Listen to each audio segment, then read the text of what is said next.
TLO, what's poppin'? We are on Twitch, not live, but you can leave a like, comment, subscribe, turn on your post notification bells. Let's continue to grow the family from Chicago to the UK. Right behind me, you see a little warning screen. Won't need it.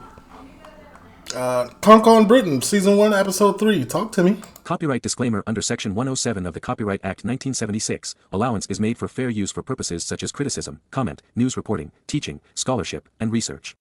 Fair use is a use permitted by copyright statute that might otherwise be infringing. Non-profit, educational or personal use tips the balance in favor of fair use. No copyright infringement intended. All rights belong to their respective owners. The best way to find out where Britain's heading is to look behind us into something called history. Back there, and ask in English. So a place hit you wrong on Britain. We don't need that. Last time, we saw how the British leaked out of Britain itself and sailed the world in boats. This week, we're examining the 19th century.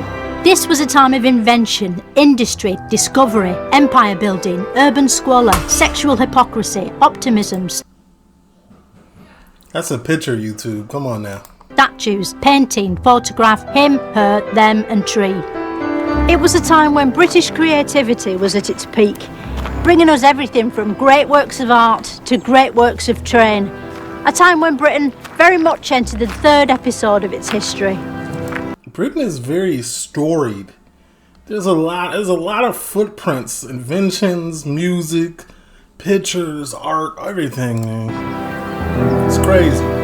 It's episode 3, the third episode. It's the early 19th century, and Britain is in the grip of the Georgian era, a time when all English kings had to be called George. There was George III, George II, George IV, and George I, though not necessarily in that order. The Georgian era saw the birth of a new artistic movement. OCD was like, wait, why aren't you doing it in order? 1, 2, 3, 4. I'm confused. The Romantics. They weren't like the old Romantics, which is like when your dad buys your mum a box of black magic from the service station when it isn't even her birthday. And they weren't like the new Romantics, which were all synthesizers and wind machines. Instead, they were poets and artists whose names are still familiar today. Wordsworth, Shelley, Blake. Why is she walking like that? Should I start walking like that on my tour videos of and the other ones? To find out more, I went to speak to an expert. Who was wrong? Among the Romantics, you mean? Yeah. William Godwin was quite wrong. He believed that there should be no laws at all in society. No, who's Ron? Ron? Is there a Ron? Yeah, the one that wrote all the poems and signed them by Ron. Yeah, that was his family name, Byron. Lord Byron. George Byron. Oh, right, okay. Yeah. Who was the man from Nantucket that Byron wrote about in his poem? I don't remember that poem. It's the one that goes, there was a young man from Nantucket. Is that Byron? I think so, it's really good. How did it end? Byron She really just sent him for loops. He was unsure about everything. was like a rock star. He was sexy like Mick Jagger, brooding like Kurt Cobain, and he had brown hair like Harry Styles. Little wonder he's still considered the #1 dead romantic in history. Which was your favourite of the Romantics? Probably Byron, I'd think. Byron was the bad boy of the... This is a real stage of history, the Romantic era? I'm really learning something right now. I never knew that was a thing. I just thought people just came up with being romantic. Like, oh, these are flowers. These are nice. Let me get them for my girl. Didn't know it was a whole era. Romantic poets. It's thought that he probably slept with his sister and with most other women in England. He was your favourite? Yeah. The one who slept with his sister? Well, it's not on that Check his hard drive. basis that I like him. I was just giving you a bit of background on him. Would that have shocked people, or was everyone sleeping with a sister back then? I think it was... I mean, he spent much of his life in exile, and... Where's exile? Well, in his case, it was in Italy mainly. And he wrote Don Juan, which is one of the greatest pieces of particularly rhyming poetry in English literature. Never heard of it. Never heard of it. What was it called? Don Hewitt? Maybe we should go do a reaction. It must be a good book if you can overlook the fact he slept with his sister. But not She's all really women of the speaking age were facts. Byron's sister who he was sleeping with. Some of them were other women, like this one. What exactly was Jane Austen? Jane Austen was a woman from Hampshire who wrote novels. Is that it? Yes, that's it, absolutely. Austen wrote novels, which are books, which look like this on the outside and this on the inside. Filled with words it's almost I would hate to read this book. Look at how little the words are. impossible to care about. When are they going to translate fat. Jane Austen's books into proper English? You know, from like ancient English? Because they're sort of hard to concentrate on, aren't they, now that we've got like phones and stuff? Well, she's not that hard, really. The sentences have sometimes got some nice balancing clauses with a lot of humour in them. Why do they keep making Jane Austen's books into films and TV shows? There's only about 5 of them, isn't there? Whereas like... Should we do a reaction to these books? I want to do a reaction to a British book. Just sit here and read it and just like call it the book club with TLO. I think I might. There's 50 Mr. Men books and they haven't done all of those yet. I think there are lots of reasons for that. People love the love stories. They like the costumes. They're also wonderful books with lots of opportunities for humour. Are we talking about Jane Austen or Mr. Men? Probably both. Yeah. Who's your favourite Mr. Man? Mr. Tickle, probably. Yeah, love Mr. Tickle. Jane Austen died in 1817. Only She has a great ability to get professional people off balance and waffling on about nothing. to be reincarnated 200 years later in the form of this banknote. But important though she wasn't the most significant woman of the century. That honour belonged to Queen Victoria. Queen Victoria is often portrayed as old and grumpy. It's where the term Victoria Cross comes from. But she wasn't always a sour, disapproving old woman. She was once a sour, disapproving baby. Queen Victoria was born in 1819, in the usual way, out of a woman. It was hard to tell that this infant would grow up to be queen, because her crown hadn't yet formed. It was just hair, which must have been a relief to her mother as she was pushing her out. As well as looking miserable, her other hobby was fashion. Even at an early age, she was dressing like a cross between a disillusioned Lord Mayor and an angry hen. Wait, she was fresh. In 1837, aged 18, Victoria became queen. Her reign was to be a period of great industrial, cultural, scientific and political change. Is this the Victorian The main era? thing people asked her about was why she was still single and when she was getting married. Eventually, to shut everyone up, she fell in love with her cousin Albert. Prince They just didn't have no cares about who they loved back there. Cousin, mother, brother, sister. Didn't matter. So Game of Thrones was kind of right. Albert was German, but Victoria was willing to overlook that because they were in love, and because most of her family were German too. Their untrammelled sexual passion is evident in every photograph of them. What no one saw coming was that during Victoria's reign, Britain would be turned upside down by an avalanche of hurricane proportions called progress. This was the Industrial Revolution.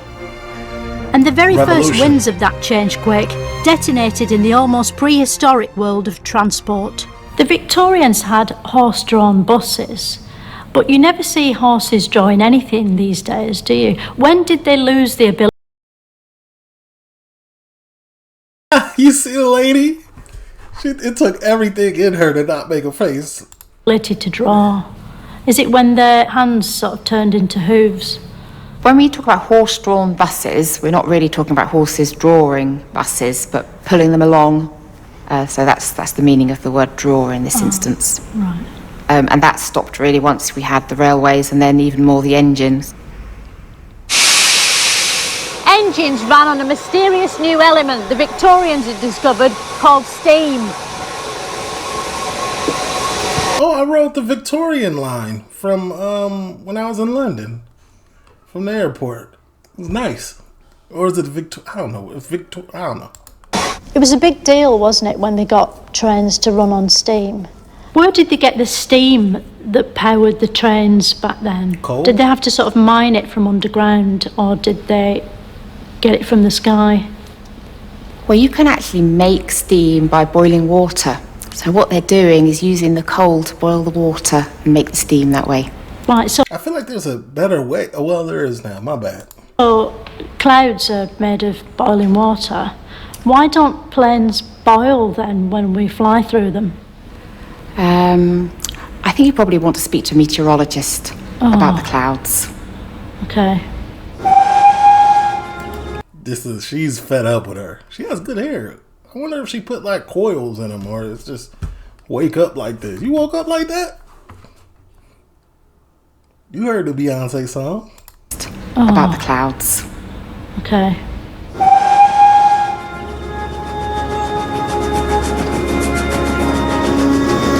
As well as carrying steam, trains could move people huge distances.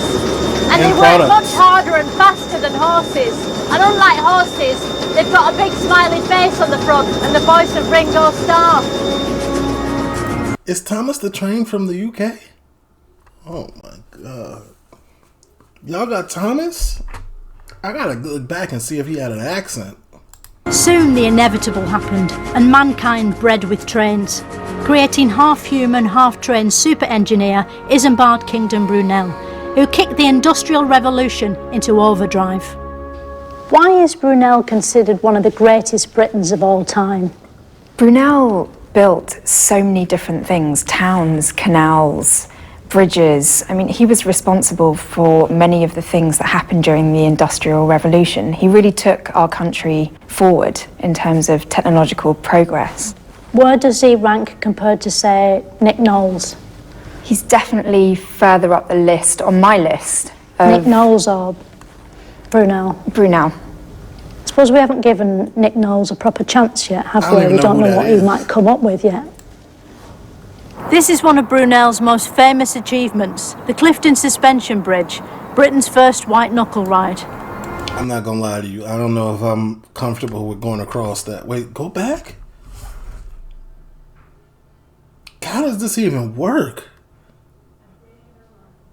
Nothing here, but I know this be wobbly. Achievements, the Clifton Suspension Bridge, Britain's first white-knuckle ride. Although disappointingly flat compared to today's roller coasters, millions still flock to Bristol every year just to queue up and have a go on it. As well as bridges and tunnels, the Industrial Revolution brought factories. Factories were cavernous holes of noise and machinery, dirty and dangerous environments without even basic Wi-Fi and only the most rudimentary breakout spaces. But they were changing Britain forever. These days, no one works in these factories except ghosts, and even... This reminds me of that movie with Angelina Jolie, where he had to reach into there, and he could slow down time and throw bullets around and stuff, curved bullets. Then, they only worked night shifts.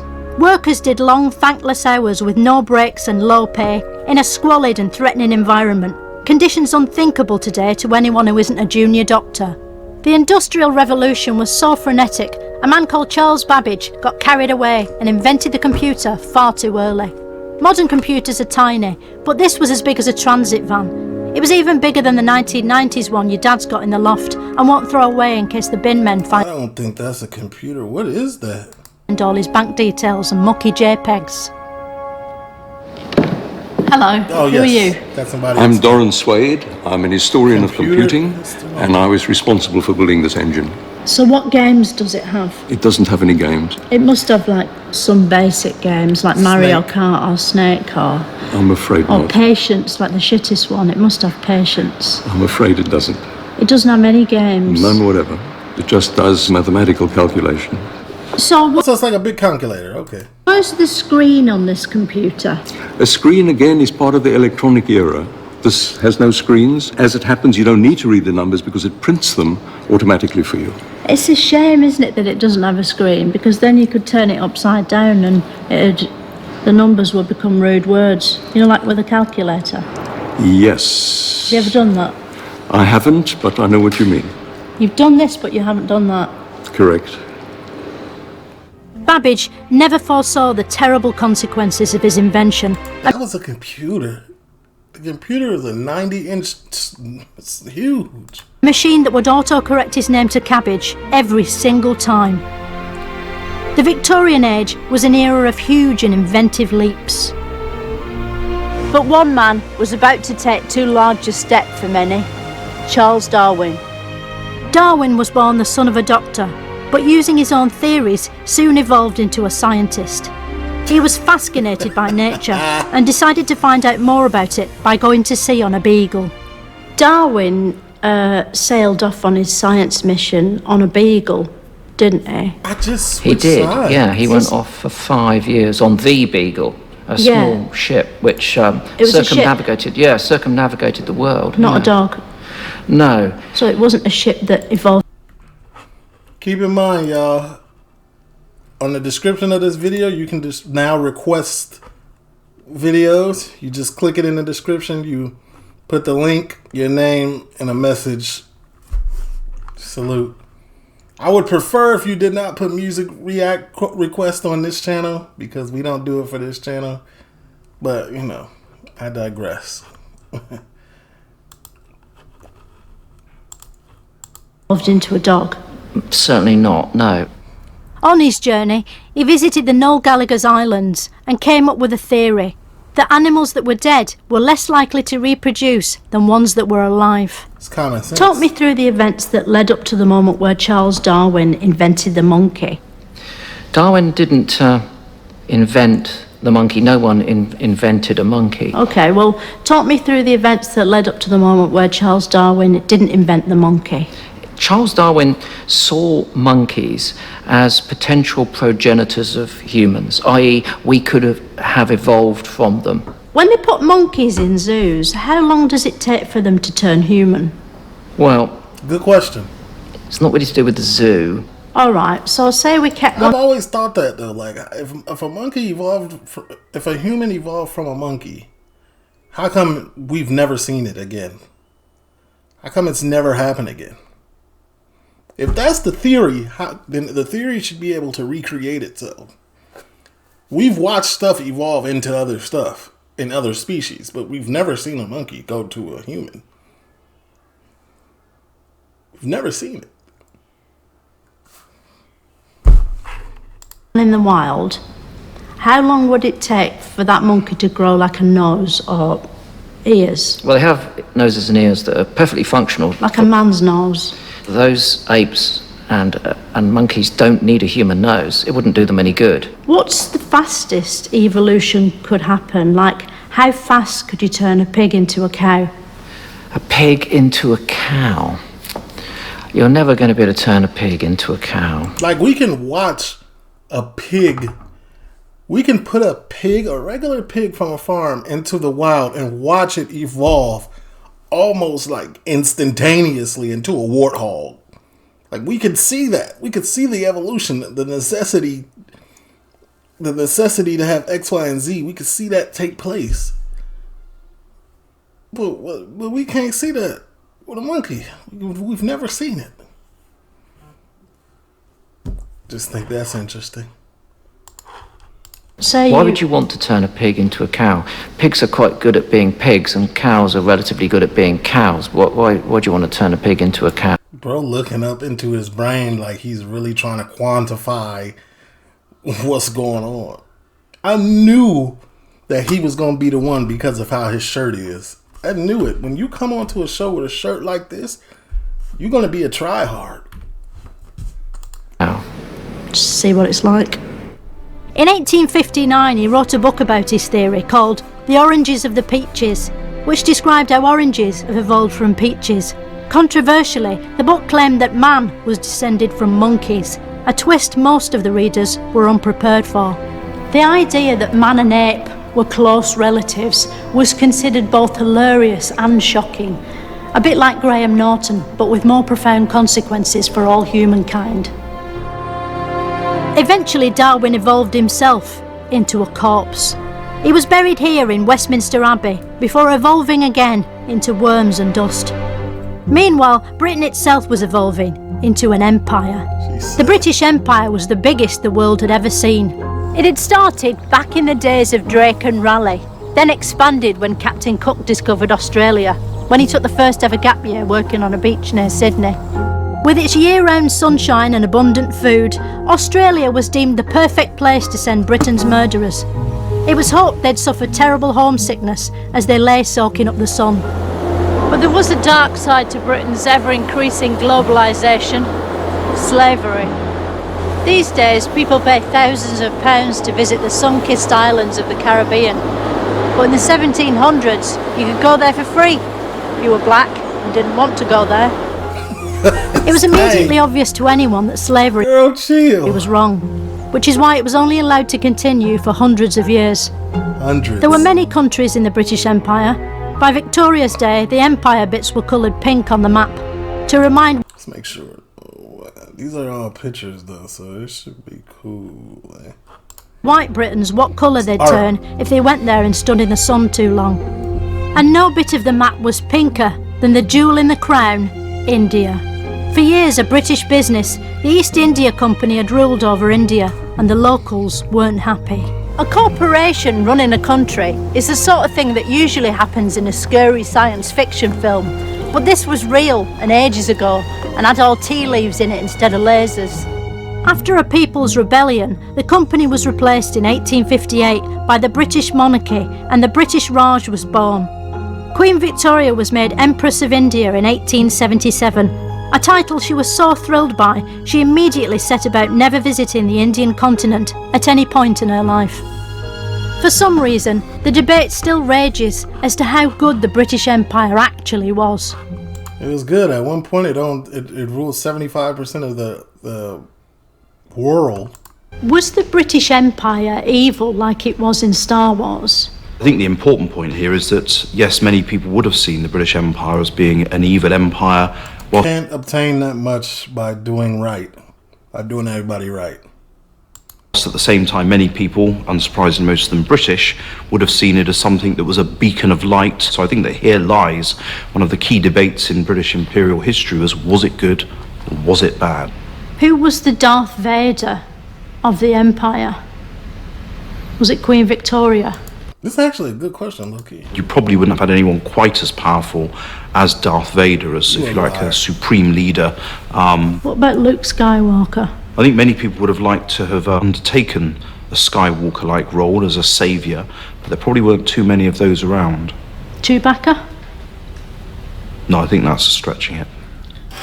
Meanwhile, back home, with machines doing all the hard work, people had more free time on their hands than ever, and they needed entertaining. What sort of music was popular in Victorian times? What were the genres? R&B, soul, rock? One was the music hall. Is music hall the first sort of music named after a building? And do you think that was a big influence on Acid House? Despite the name, music hall wasn't just music in a hall. As well as singers, there were comedians, dancers and variety turns, like on Britain's Got Talent, but with a few differences. Back then, audiences enjoyed the acts for themselves, rather than asking David Williams or Amanda Holden to do it for them. And because the only way to change channel in Victorian times was to walk up the road to a different music hall, the acts could be a lot shitter. So could you play some music hall for me now? Right, well, there were lots of popular songs, and they liked certain sort of rhythms and vamps. So this was a very popular one, which would go like this. My old man said, follow the van, and don't dilly-dally on the way. That sort of rhythm was very popular. So why was that considered entertaining? But while commoners enjoyed this Victorian equivalent of ITV, posh folk were getting into a primitive paper-based form of television called books, which streamed content from the page into your mind's eye. Books were being produced in huge numbers. Perhaps that's why the Victorian era produced more Victorian writers than any other period in history. This is one of them, Sir Arthur Conan Roddy Doyle, perhaps the greatest writer of detective fiction he could possibly be, the inventor of Sherlock Holmes. The first Sherlock Holmes story was such a hit Conan Doyle wrote 55 sequels. I've never read a Sherlock Holmes book, but I've seen the show on Patreon, linked down in the description. Which is 4 more than The Fast and the Furious. Although in the Sherlock Holmes stories, some stuff happens that isn't skidding. Since his Victorian origins, Sherlock Holmes himself has regenerated many times and in many different forms throughout history.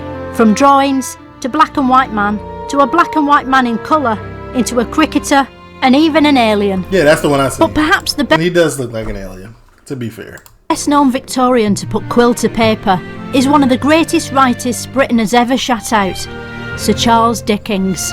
Dickens lived here in a house, but he left when the council turned it into a museum. It's crazy that I'm like really interested in British history, but like American history, it's like, no thank you. If I'm being real, like, not that interested. I know it's 400 years of slavery. That's all I like.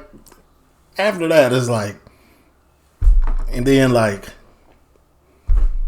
smallpox. Like I'm good. Like I'm really like nothing on it. You know what I'm saying? Salute like the recent stuff, but like back in the day, it's wicked. Jim Crow. Like I'm good. Like, you know what I'm saying? Gift shop and education centre in his memory. He became a writer and began to create some of the most time-consuming stories in history. The names of Dickens' most famous works are still familiar today. Nicholas Nickelback, Great Defecations, David's Copperfield, The Picnic Papers, and his masterpiece, Oliver's Twist. Never read Oliver Twist, but I heard Stay Busy Getting Lizzie got a song named Oliver Twist. Despite the spoiler in its title, Oliver's Twist, what's his name mentioned it too, Fredo, doesn't have a twist at the end. Which, come to think of it, is a brilliant twist in itself.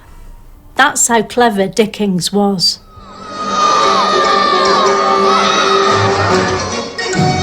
Oh, there's a movie?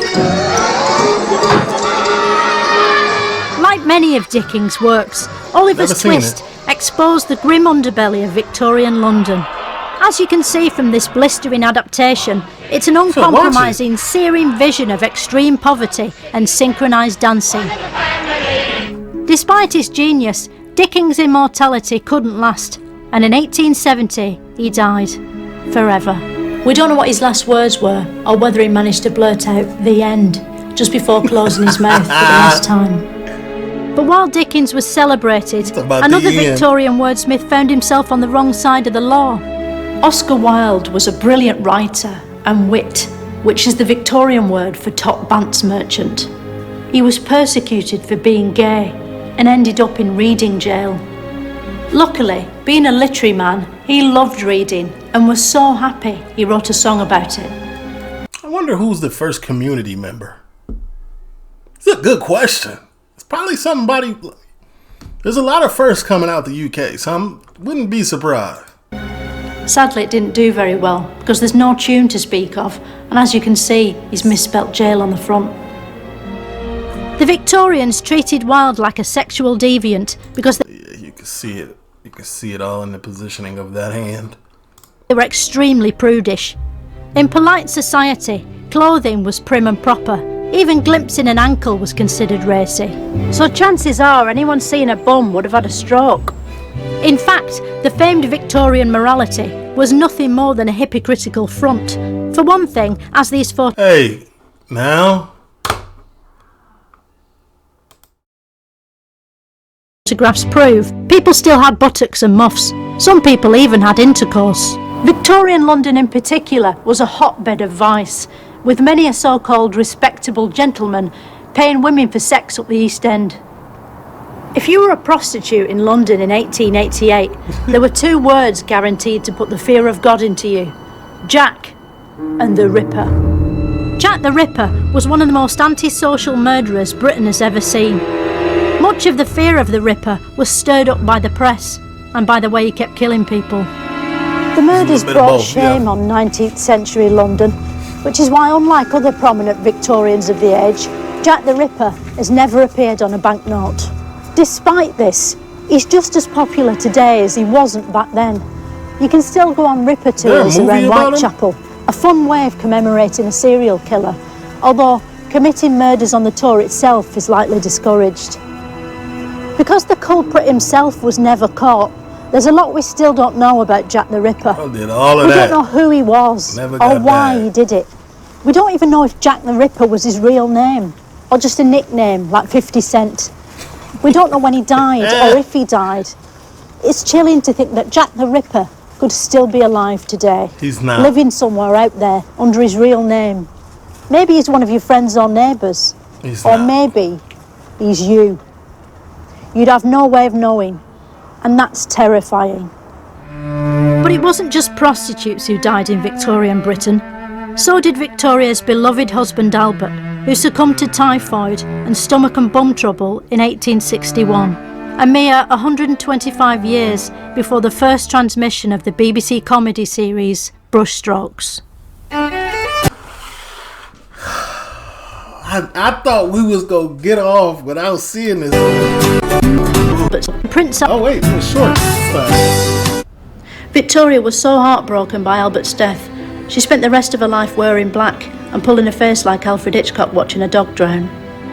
The grieving Queen commissioned monuments to Albert's memory, such as the Prince Albert Memorial and the Royal Albert Hall, which functioned as both a concert hall and a receptacle for Adolf Hitler's missing bollock.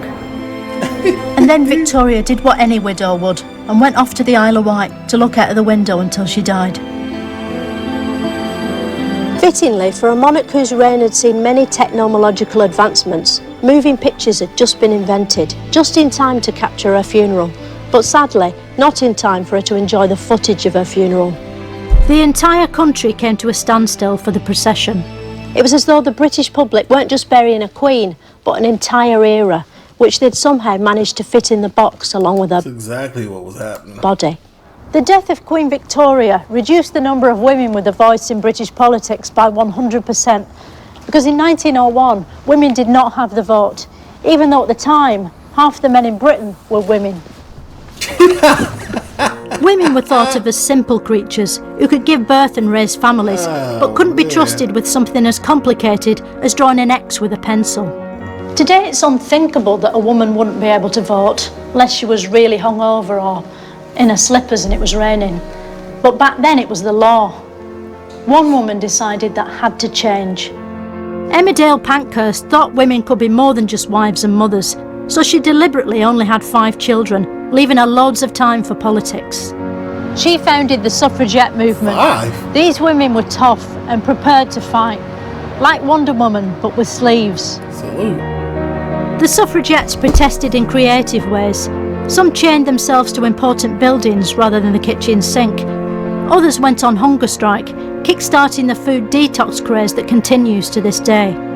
One suffragette, Emily Davison, threw herself under a horse to get the vote, but the vote wasn't under a horse. It was in a little wooden booth in a primary school, but to be fair, women wouldn't have known that. The suffragettes wanted the vote so badly, they were prepared to die for it. Nobody knows why. Maybe they imagined it was better in here than it actually is. Maybe they thought there'd be games or sandwiches in here. If they'd known it was just a pencil on a shoelace, they might not have bothered. Yarn. Eventually, women did get the vote after the next bit of history. But I can't skip past the next bit, because the next bit is war, and men will find that interesting. We will. Next time, we... No next time. Leave a like, comment. Let me get 500 likes. 500.